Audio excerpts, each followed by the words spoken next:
예, 오늘 오후에 결심 공판을 앞두고 있죠. 이재용 삼성전자 부회장이 구치소 호송버스에서 내려서 법원 청사로 들어가는 장면이 저희가 좀 들어와 있는데요. 함께 보시겠습니다. 잠시 후인 오후 2시가 얼마 남지 않았는데요. 오늘 결심 공판을 진행할 예정입니다. 이재용 삼성전자 부회장의 모습이 잠시 보였고요.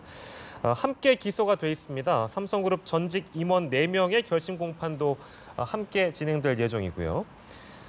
재판에서는 특검팀이 오늘 구형을 합니다. 그러니까 형을 이만큼 달라고 이제 재판부에게 요청하는 결심 공판인데요. 이에 맞서서 삼성 변호인단의 최종 변론과 피고인들의 최후 진술이 이어질 예정입니다. 네, 특검팀은 이 사건이 국정농단 사태의 중요한 축을 이루고 있는 점을 고려해서 중형을 선고해달라고 요청할 것으로 예상되고 있습니다. 반면 변호인단은 혐의가 증명되지 않았다라면서 논리를 내세워서 무죄를 주장할 전망입니다. 예, 오늘 구형이 얼마만큼 되는가 또 관심사일 텐데요. 오늘 뇌물 공여를 비롯해서 총 5가지의 혐의가 돼 있는데 예. 가장 큰 핵심인 뇌물 공여로 인해서 얼마나 형량이 구형이 되느냐가 관심이 될 수 있겠습니다. 이재용 부회장의 모습이 계속 보여지고 있었고요. 최지성 임원을 비롯해서 삼성 임원진들의 모습도 저희가 잠시 뒤에 보여드릴 텐데요. 특검은 이 부회장 등이 이번 혐의를 부인하고 있고 이번 사안이 국정농단의 핵심인 만큼 중형을 요구할 것으로 보입니다. 네, 이재용 삼성전자 부회장이 받고 있는 혐의 모두 5가지입니다. 뇌물 공여, 횡령, 그리고 재산 국외 도피, 범죄 수익 은닉, 위증 이렇게 총 5가지의 혐의를 받고 있습니다. 네. 경영권 승계 대가로 최순실 씨와 박근혜 전 대통령에게 430억 원대 뇌물을 주거나 약속한 혐의, 또 이 가운데 실제 전달된 298억 원을 횡령한 혐의를 적용받았습니다. 또 최순실 씨 독일 회사인 코어스포츠에 지급한 용역비 때문에 재산 국외 도피 혐의도 추가됐고요. 이후 정유라 씨 승마 지원을 숨기려고 말 세탁을 했다는 이유로 범죄 수익 은닉이 더해졌습니다. 이 밖에도 지난해 12월에 국회 청문회에 나가서 위증한 혐의까지 총 5개 혐의를 받고 있습니다. 네, 담담한 표정으로 법원에 출석하는 이재용 부회장의 모습을 저희가 반복해서 보여드리고 있는데요. 오늘 결심 공판이 끝나게 되면 선고는 통상적으로 2주나 3주, 지금 이제 삼성 임원진들의 모습이죠. 예. 네, 들어가는 모습을 저희가 함께 보여드리고 있습니다. 아무튼 오늘 결심 공판이 이제 끝나게 되면 통상적으로 2주에서 3주 안에 이제 이루어지는데요. 예.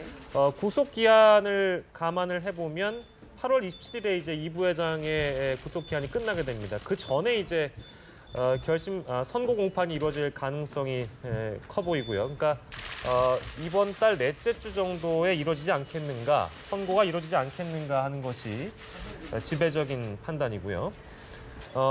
오늘 판단이 내려지게 되면 다른 재판에도, 그러니까 박근혜 전 대통령이나 지금 박영수 특검의 모습도 저희가 지금 보여드리고 있습니다. 그 자리에서 나온 내용이 직접 박영수 특검이 구형을 하고 오늘 결심 공판에서 의견을 얘기하겠다라는 의견을 밝혔다고 하는데요. 역시 박영수 특검의 모습도 함께 보여드리고 있습니다. 네, 많은 취재진들의 질문에 크게 대답을 하지 않고 곧바로 법원으로 들어가는 모습 함께 보고 계십니다. 네. 이번에 혐의가 모두 인정이 된다면 최소 5년에서 최대 무기징역까지 선고될 수도 있습니다. 특히 가장 중요하다 할 수 있는 뇌물 혐의가 인정이 된다면 다른 혐의들도 좀 줄줄이 인정될 가능성까지 크다라고 합니다. 예, 오늘 그 박영수 특검이 이재용 부회장 재판에 직접 모습을 드러내는 게 3번째라고 하고요. 지금은 다시 이제 이재용 부회장의 모습을 보여드리고 있습니다. 박영수 특검이 지난 4월 7일에 첫 정식 재판에 법정에서 나와서 공소 사실을 설명하는 모두 절차에 참여했었고, 지난달 김상조 공정거래위원장이 증인으로 출석했을 때도 공소 유지를 위해 직접 나온 바 있습니다. 사안의 중대성 고려해서 박 특검이 결심 공판에 출석할 것이라고 특검팀 관계자가 일찍이 밝힌 바 있는데요. 네. 오늘 이 서울중앙지법에 전 국민들의 관심이 쏠린 만큼 이 국민적 관심을 무시할 수 없었던 것으로 보여지고 있습니다. 네, 이번 사건이 세계의 재판이 될 것이다라고 강조를 했던 박 특검. 이 재판에서 이 부회장 등의 혐의에 관해서 의견을 진술을 하고 재판부에 형량을 제시하는 구형에 직접 나설 것으로 보입니다. 2시에 시작되는 이번 결심 공판, 각 양측에서 30분 정도 최후 변론을 하고 그 이후에 이에 관련된 마지막 최후 진술을 할 것으로 보입니다. 피해자 5명이 모두 마지막 최후 진술을 할 것으로 보여서 이번 재판 2시간 정도 이뤄질 것이다라는 전망이 나오고 있습니다. 네, 오늘 오후 2시니까요. 지금 이제 한 4분여 남아 있는데요. 아까 말씀드린 대로 오늘 결심 공판이 끝나고 선고 공판에서 법원이 내릴 판단은 이번 사건의 공범으로 묶여 있는 박근혜 전 대통령이나 최순실 씨 재판에도 영향을 미칠 것으로 보입니다. 그리고 일찍이 이제 보도를 해드렸습니다만 대법원이 현행 규칙을 개정을 했지요. 예. 1, 2심 선고 생중계도 가능해진 상황이기 때문에 재판부가 선고 과정을 공개한다고 결정을 내릴지도 아직 결정을 내리지 않았습니다. 결정을 내릴지도 관심사라고 볼 수도 있겠습니다.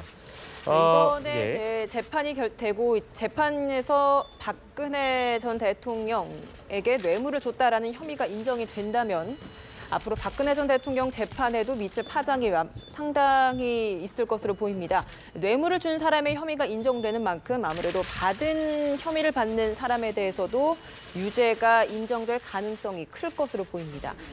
만약에 이제 뇌물이 인정되지 않는다고 하더라도 강요나 공갈 등으로 이제 판단이 된다면 상황은 달라집니다. 하지만 박근혜 전 대통령 재판에는 크게 변화가 있지 않을 수도 있다라고 보는 이유가 롯데와 SK로부터 받은 혐의도 있기 때문에 이재용 삼성전자 부회장 재판에서 뇌물 혐의가 무죄가 나온다고 하더라도 박근혜 전 대통령이 뇌물 혐의가 무죄가 된다라고 예단하기는 좀 어려울 것 같습니다. 네, 저희가 분할해서 보여드리고 있는데요. 왼쪽은 이제 삼성 이재용 부회장의 모습이고요. 삼성전자 이재용 부회장의 모습이고요.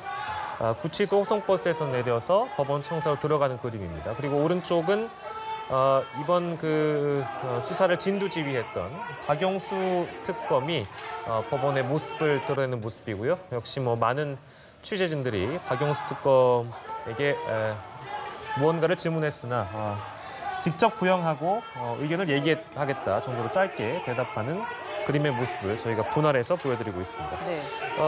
저희가 이제 한 1분 30초 정도 오후 2시에 열리는 오늘 결심 공판의 내용을 현장에 나가 있는 취재 기자를 연결해서 자세한 내용을 조금 뒤에 또 들어볼 텐데요. 삼성그룹 전직 임원 4명의 결심 공판도 오늘 함께 진행이 됩니다. 재판에서는 특검팀이 의견을 밝히는 논고와 재판부의 형량을 제시하는 구형이 우선 이어지고요. 이에 맞선 변호인단의 최종 변론과 피고인들의 최후 진술이 이어질 예정입니다. 창과 방패의 대결이 이제 마지막으로 이뤄지고 말씀드린 대로 오늘은 구형을 하는 작업입니다. 특검이 주장을 하는 작업이고요. 선고 공판은 통상적으로 2주에서 3주 뒤에 이루어지기 때문에 8월 27일이 구속기한인 걸 감안하면 넷째 주에 선고 공판이 이루어지지 않겠느냐 하는 것이 법조계의 지배적인 시각입니다.